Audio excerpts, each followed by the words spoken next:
Acara peringatan 9 tahun lahirnya Undang-Undang Nomor 6 Tahun 2014 tentang Desa berlangsung pada hari Minggu 19 Maret 2023 di Gelora Bung Karno, Jakarta. Hadir beberapa tokoh nasional, para menteri terkait dan pemerhati desa nasional. Terlihat ada Luhut Binsar Panjaitan Menko Maritim, Tito Karnavian Menteri Dalam Negeri, Sandiaga Uno Menteri Pariwisata dan Ekonomi Kreatif. Ada hadir juga Bambang Susatyo Ketua MPR RI, serta Ketua Umum PDIP Megawati Soekarno Putri. Gubernur yang hadir adalah Hovifah Indah Parawangsa dari Jawa Timur. Sementara organisasi desa yang hadir adalah Abdesi Surtawijaya, DPN PPD Widi Hartono dan Apednas. Minus organisasi desa besar lainnya seperti Papdesi, PPPPDI dan PABPDSI. Juga tanpa kehadiran Kementerian Desa, kementerian yang menaungi desa. Apakah memang acara ini terpisah, hanya beberapa kementerian yang dilibatkan? Atau memang ada agenda tersendiri untuk masing-masing kementerian? Adapun agenda besar yang diusung kali ini, setelah beberapa waktu lalu, Abdesi mengusung Kepala Desa 9 tahun 3 periode, serta pernyataan dukungan Jokowi 3 periode. Adalah menuntut realisasi dana desa 10% dari APBN.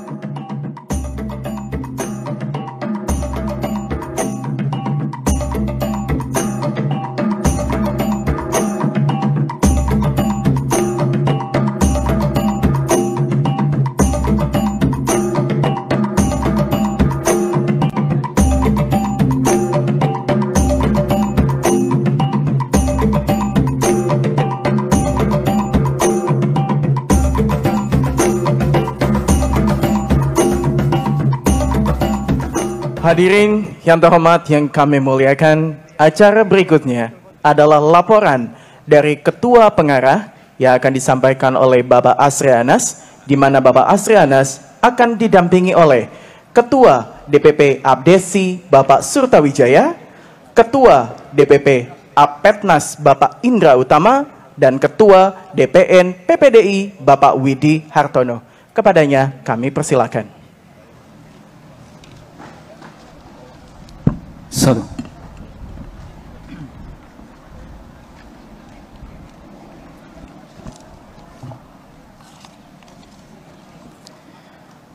Assalamualaikum warahmatullahi wabarakatuh. Selamat siang, salam sejahtera untuk kita semua. Om Swastiastu, Namo Buddhaya. Yang kami hormati, kami banggakan Profesor Dr. H.C. Hadja Megawati Soekarno Putri, Presiden Republik Indonesia yang kelima. Kita berikan aplaus. Sekaligus sebagai Ketua Dewan Pengarah BPIP yang hari ini kita berikan mandat untuk memberikan pengarahan bagaimana membangun kembali semangat gotong royong di desa-desa seluruh Indonesia. Yang kami hormati, kami banggakan Bapak Menteri Koordinator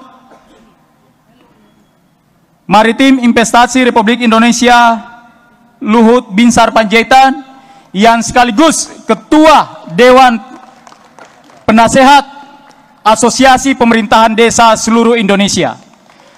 Kami ucapkan terima kasih atas bimbingan dan arahan selama ini kepada pemerintahan desa di seluruh Indonesia.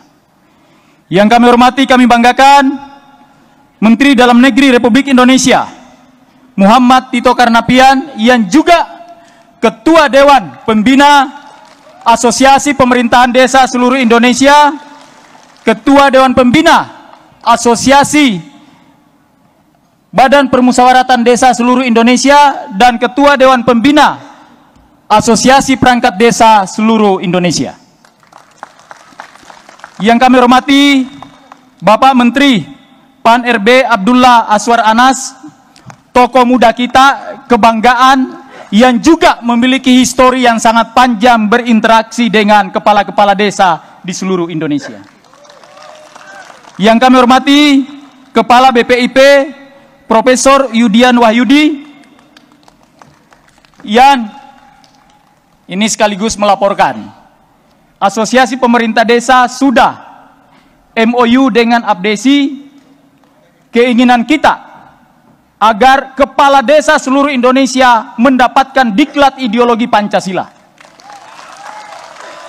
sehingga kepala-kepala desa itu menjadi garda terdepan, perangkat desa menjadi garda terdepan, dan BPD yang membumikan nilai-nilai Pancasila di seluruh Indonesia. Yang kami hormati, kami banggakan Al-Mukarram Imam Besar Masjid Istiqlal Profesor Dr. Nasaruddin Umar, guru kami, orang tua kami.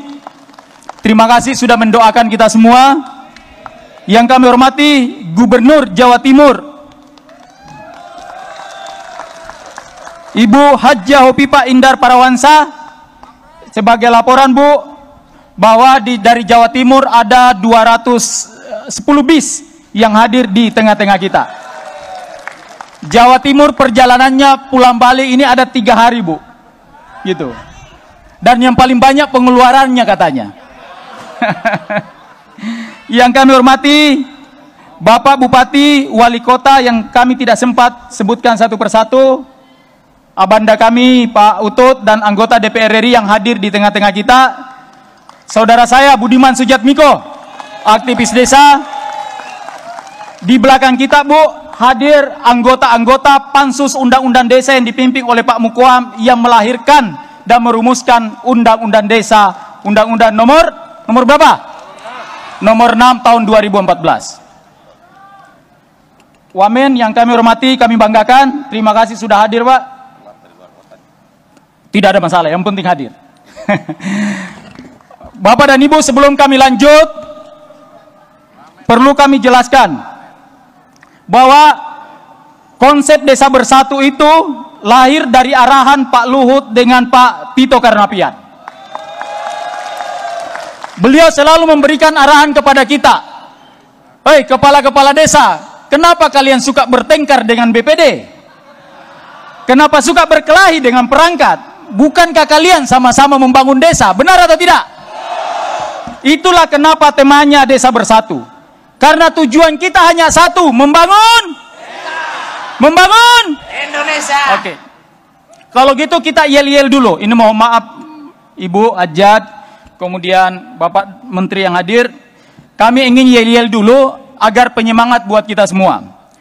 Abdesi Jaya, Apeknas Jaya, PPDI Jaya, Desa Bersatu,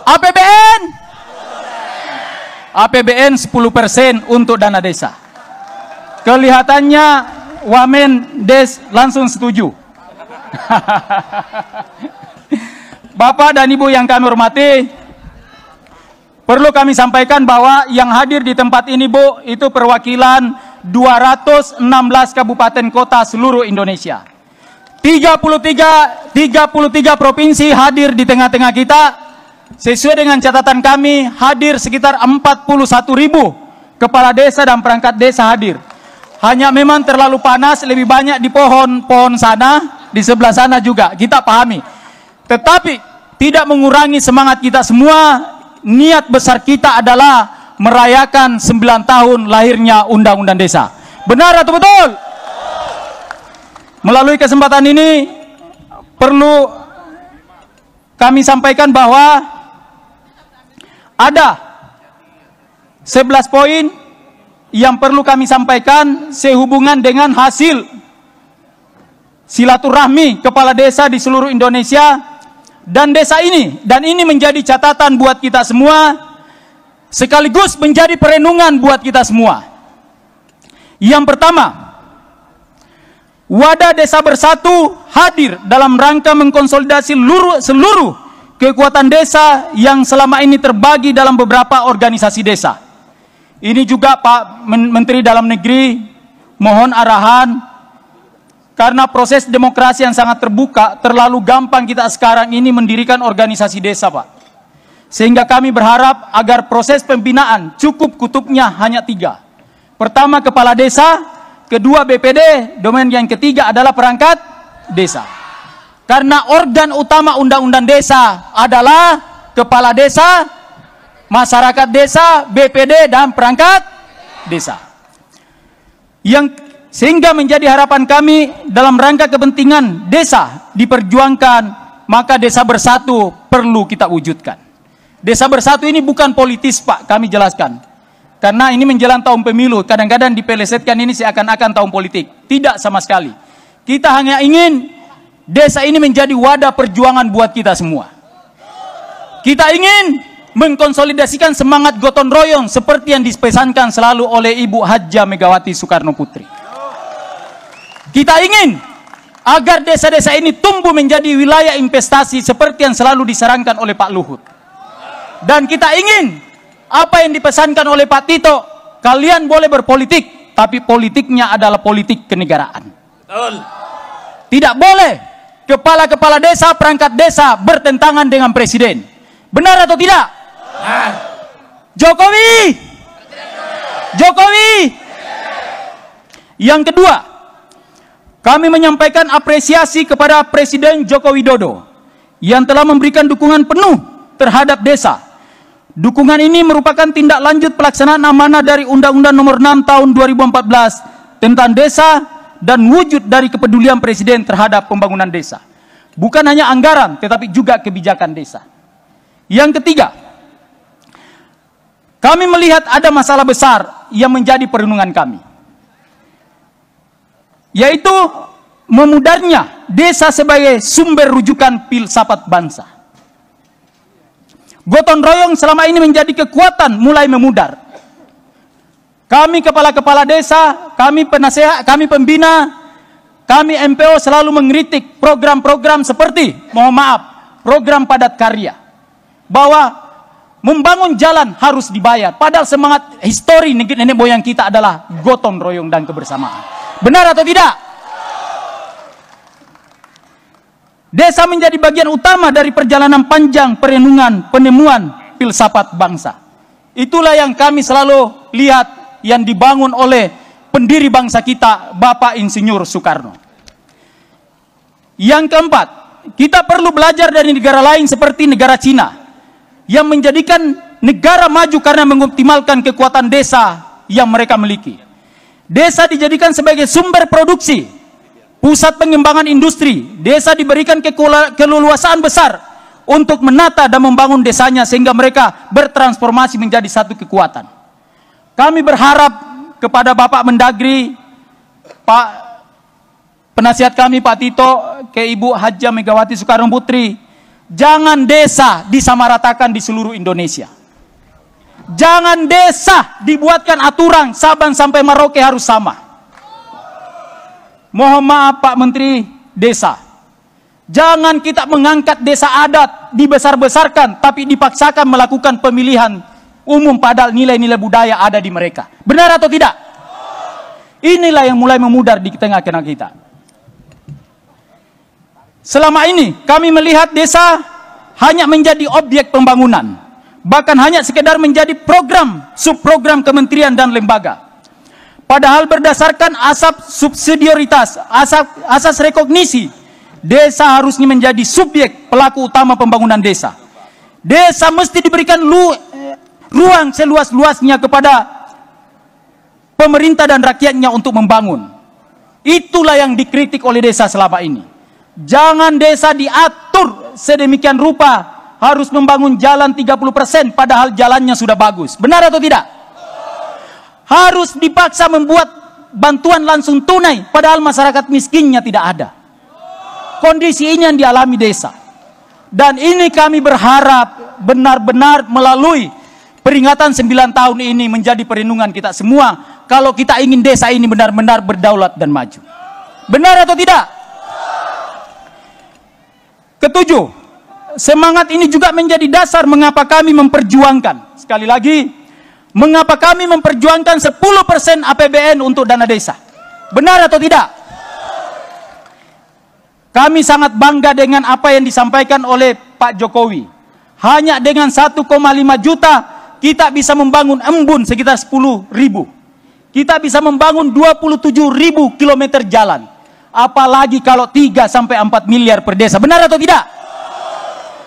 Tapi jangan 3-4 miliar itu semua diatur oleh pusat peruntukannya, Bu. Ini menjadi keluhan kami. Masa Aceh di perbatasan sana kepulauan, kan dipaksakan membangun infrastruktur jalan padahal kebutuhan mereka adalah tambakan perahu. Inilah kondisi yang dialami desa-desa kita, Bu. Dan kalau ini tidak dibenahi akan menjadi bom waktu. Benar atau tidak?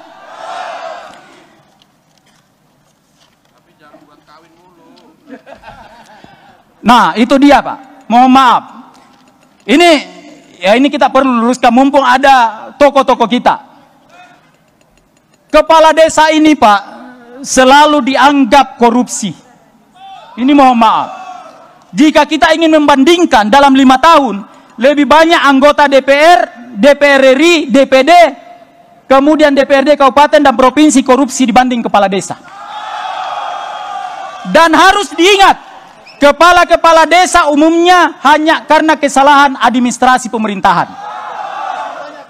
Kami mengharapkan Pak Wamen agar benar-benar bisa membantu teman-teman desa untuk mengadvokasi. Jangan kita menjadi seperti berhadap-hadapan dalam rangka pembangunan desa. Kemudian yang terakhir, tentu melalui kesempatan ini kepada Pak Mendagri, kami memohon Pak, agar secara langsung menegur bupati-bupati yang tidak ingin melakukan pilkada serentak di tahun 2023. Kami tidak ingin Pak, agar kepala-kepala desa ini dipolitisir menjelang pemilu 2024. Benar atau tidak? Sehingga kami izin Pak, temuan kami di lapangan banyak bupati yang lebih mementingkan melakukan pembentukan karateker kepala desa daripada melakukan pemilihan. Kami tidak ingin agar kepala-kepala desa ini menjadi objek politik menghadapi 2024. Mungkin demikian yang bisa kami sampaikan. Kami sangat yakin bahwa 10% APBN itu akan didukung oleh Presiden kelima kita.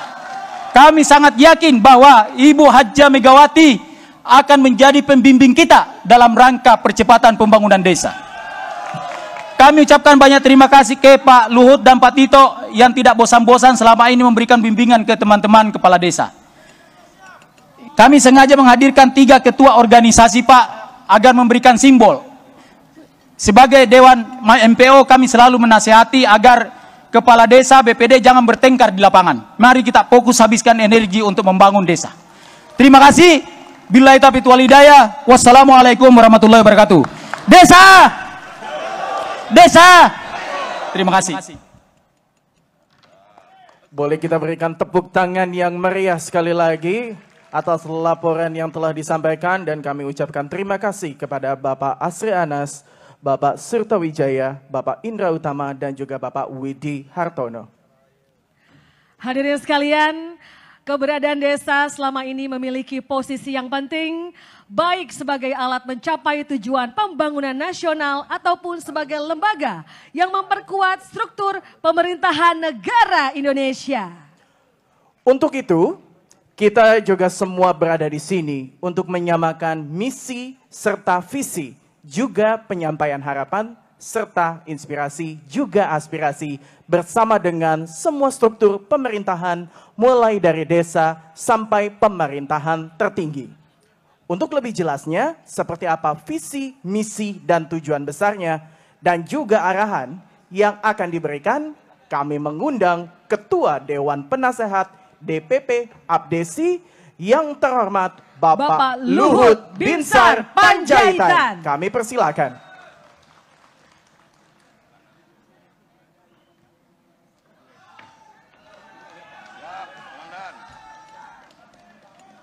Assalamualaikum warahmatullahi wabarakatuh. Yang saya hormati Presiden kelima Republik Indonesia, Ibu Hajah Megawati Soekarno Putri, teman-teman Menteri, Kabinet Indonesia Maju, Ketua Umum Abdesi Bapak Surtawijaya, Ketua Majelis Pertimbangan Organisasi DPP Abdesi, serta semua para pengurus dan tamu undangan yang berbahagia yang hadir pada siang hari ini. Tadi kita sudah dengar penjelasan banyak dari Pak Asri.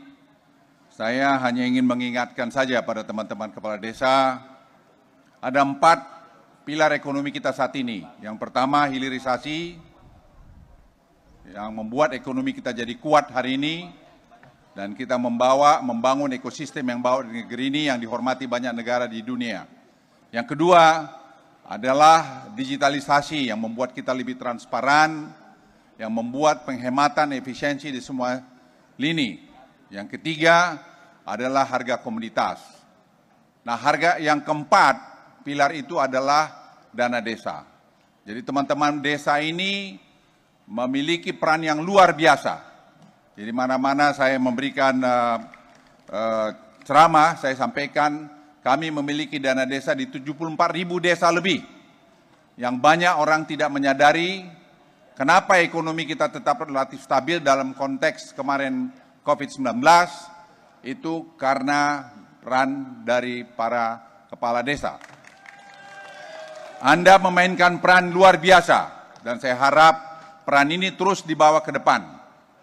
Jangan dibawa perbedaan-perbedaan, tetapi bekerjalah satu, bahwa Anda dari 74.000 desa lebih di seluruh Indonesia mempunyai peran yang lebih. Dan selama 8 tahun terakhir ini, Presiden Joko Widodo telah mengucurkan hampir 500 triliun rupiah di seluruh pedesaan Indonesia, sehingga pembangunan jalan desa, bendungan desa, bermacam-macam desa itu bisa terwujud sekarang. Dan itu adalah menurut Profesor Mobiarto ekonomi Pancasila. Jadi uang itu berputar 1 miliar rata-rata di pedesaan, membuat ekonomi itu jalan. Kalian memainkan peran itu. Dan kita bangga melihat teman-teman di pedesaan yang telah bekerja keras dengan keadaan ini.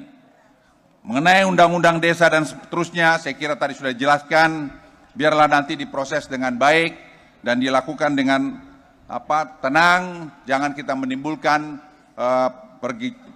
pertikaian di antara sesama kita. Saya sebagai Ketua Dewan Penasehat Abdesi dan juga bagian dari pemerintahan saat ini, saya sekali lagi mengucapkan terima kasih pada Anda sekalian. Kami dengan Pak Tito bekerja, ada lagi yang kedua sedang kami kerjakan. Di samping tadi ada 6 permintaan Anda semua yang sudah kami proses, tinggal 1 yang belum, yaitu cap kepala desa, yang karena itu menyangkut undang-undang masih memerlukan proses. Tapi Pak Tito dengan saya sudah bekerja untuk mencoba mengarahkan itu, dan Presiden sudah memberikan juga perintah untuk kita selesaikan.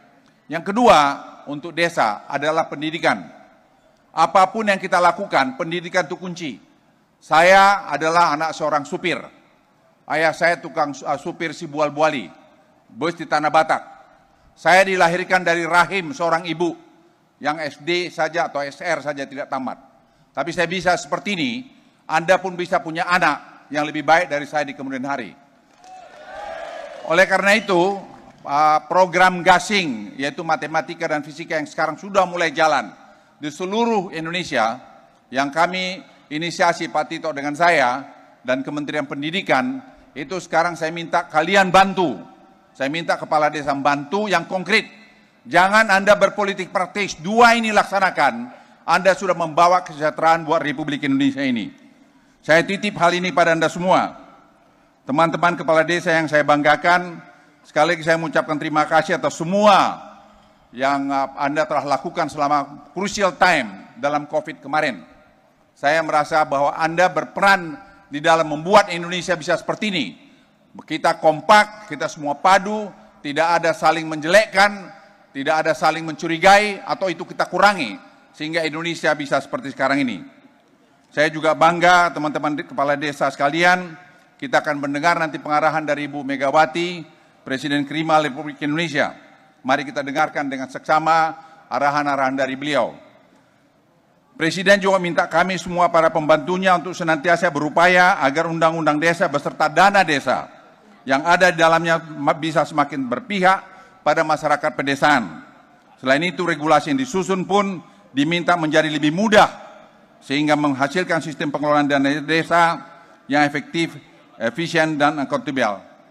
Itu saja dari saya. Sekali lagi terima kasih pada Pak Surta, Pak Asri yang sudah bekerja keras. Dan saya kira mereka adalah teman yang tidak bosan-bosannya meng-WhatsApp saya, mentelepon saya untuk menyelesaikan berbagai masalah di bawah. Ya alhamdulillah kita bisa berkumpul hari ini walaupun tertunda selama 1 bulan. Tapi saya berharap kita jaga kekompakan kita untuk NKRI, kita satu, dan kita harus bangga jadi orang Indonesia. Saya titip sekali lagi, tidak ada bangsa yang bisa melecehkan bangsa Indonesia. Bangsa ini bangsa besar, Anda menjadi bagian dari situ dan kita semua. Sekian, terima kasih. Wassalamualaikum warahmatullahi wabarakatuh. Waalaikumsalam warahmatullahi wabarakatuh. Bapak Luhut Binsar Panjaitan, mohon izin Bapak untuk tetap berada di tempat. Dan kami juga mohon izin dengan hormat untuk bergabung bersama kepada Ibu Megawati Soekarno Putri. Karena selanjutnya kita akan menyaksikan pemberian penghargaan kepada para tokoh nasional peduli desa. Boleh kita berikan aplaus yang meriah. Kami undang kembali untuk bergabung Bapak Surtawijaya, Bapak Indra Utama, dan juga Bapak Widi Hartono untuk memberikan penghargaannya kepada para tokoh nasional peduli desa.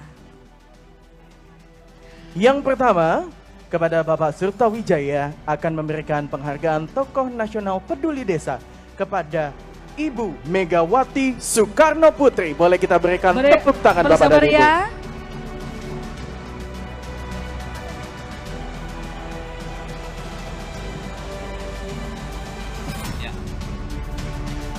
Profesor Dr. Hajah Dia Permapta Megawati Setia Soekarno Putri, tokoh penggerak gotong royong desa.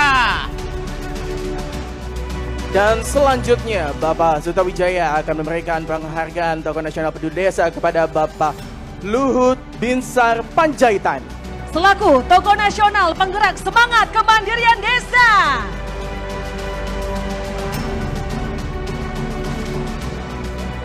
Dan penghargaan berikutnya akan diberikan Bapak Surtawijaya kepada Bapak Tito Karnavian sebagai tokoh nasional penggerak tata kelola pemerintahan desa.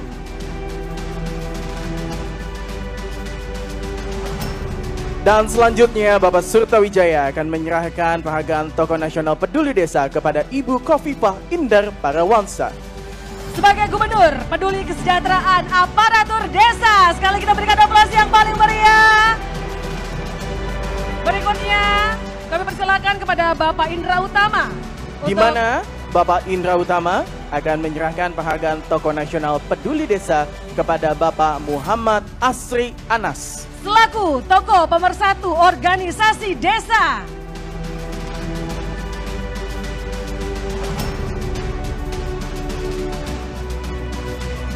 Dan selanjutnya Bapak Indra Utama akan menyerahkan penghargaan tokoh nasional peduli desa kepada Bapak Ahmad Mukowam selaku tokoh nasional pejuang undang-undang desa. Dan selanjutnya Bapak Indra Utama akan menyerahkan penghargaan tokoh nasional peduli desa kepada Bapak Budiman Sujatmiko selaku tokoh nasional pejuang undang-undang desa.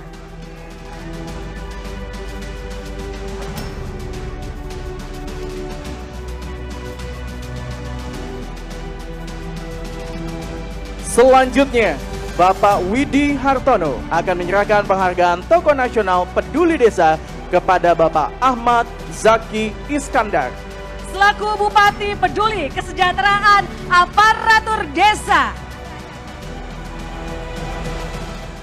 Mengikuti secara penuh acara pada hari itu, ada hal yang patut disayangkan.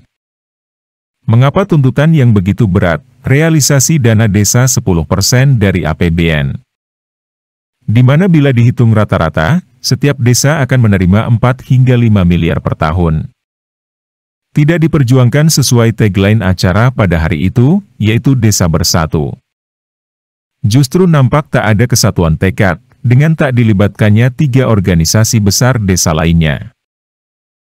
Hingga berkali-kali Merdesa menyayangkan hal ini. Bahwa berbagai tuntutan hingga hampir 5 tahunan tak ada hasil signifikan. Revisi Undang-Undang Desa masih mengambang, kesejahteraan perangkat dan kepala desa masih berantakan. Jaminan sosial yang kemarin diresmikan Bina Pemdes Kemendagri juga masih sebatas kebijakan tanpa niat penuh. Karena tak ada alokasi dana khusus, malah diarahkan menggunakan dana ADD. Yang selama ini sudah susah diatur untuk membiayai pemerintahan desa. Percayalah, kalau masing-masing organisasi cari panggung sendiri-sendiri. maka perjuangan atas usulan demi usulan akan menguap tertiup angin. Berbeda andai semua organisasi bisa duduk bersama rumuskan satu tujuan, maka hasil akan ada di genggaman. Seperti saat perjuangan menggolkan Undang-Undang Desa pada tahun 2013-2014. Seluruh organisasi desa bahu-membahu berjuang bersama wujudkan tujuan.